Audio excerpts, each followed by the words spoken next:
Maître de l'univers, pour les 40 ans de cette série, on est, comme d'habitude chez Mattel, dans la gamme Origins, c'est-à-dire un revival, remise au goût du jour d'anciennes générations, c'est-à-dire de la partie vintage, avec les techniques actuelles, mais en gardant ainsi le rendu ancien. On part directement dans la Horde, avec Lich, la sangsue.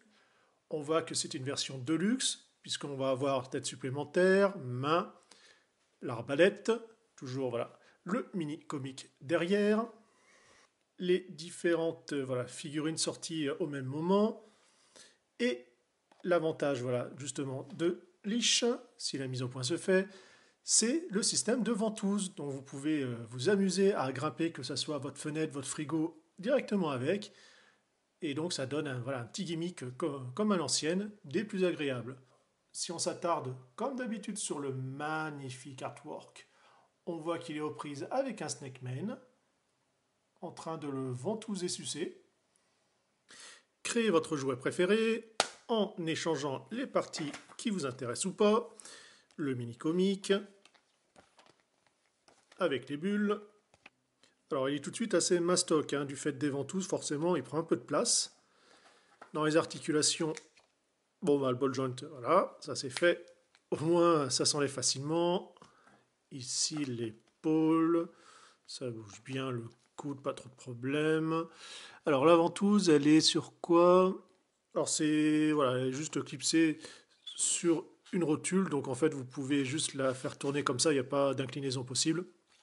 Ici, alors il est quand même gros. Alors, en termes de torse, vous voyez, c'est quand même assez épais par rapport à d'autres figurines. En fait, c'est comme s'il portait un corps, enfin un corps normal avec une armure, sauf que là, bah, c'est l'armure directement qui fait le corps. Là, mais par contre, bah, il fait super creux, quoi. Ça fait bizarre en termes de sensation. Genou, un peu lâche, mais c'est pas trop méchant, ça va. Et puis bon, bien sûr, bah, les pieds, bah, c'est de la ventouse. Comme sa bouche, j'allais dire autre chose.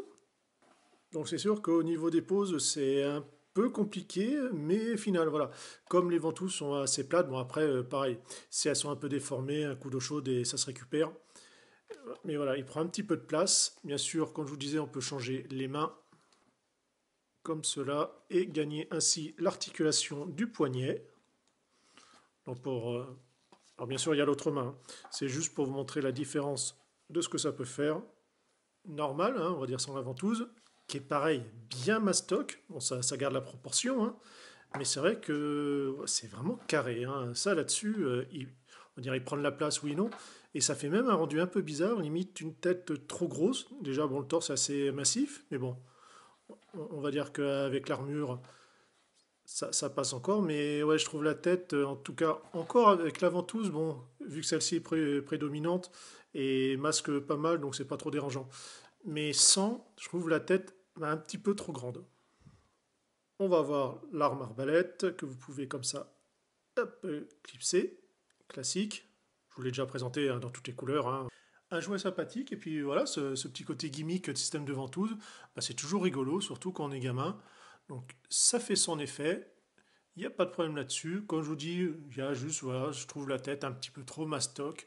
À part ça, bah, il est vraiment sympathique. Ça permet d'avoir encore là une fois quelque chose qui change en termes de design. C'est vraiment une très belle gamme, les maîtres de l'univers.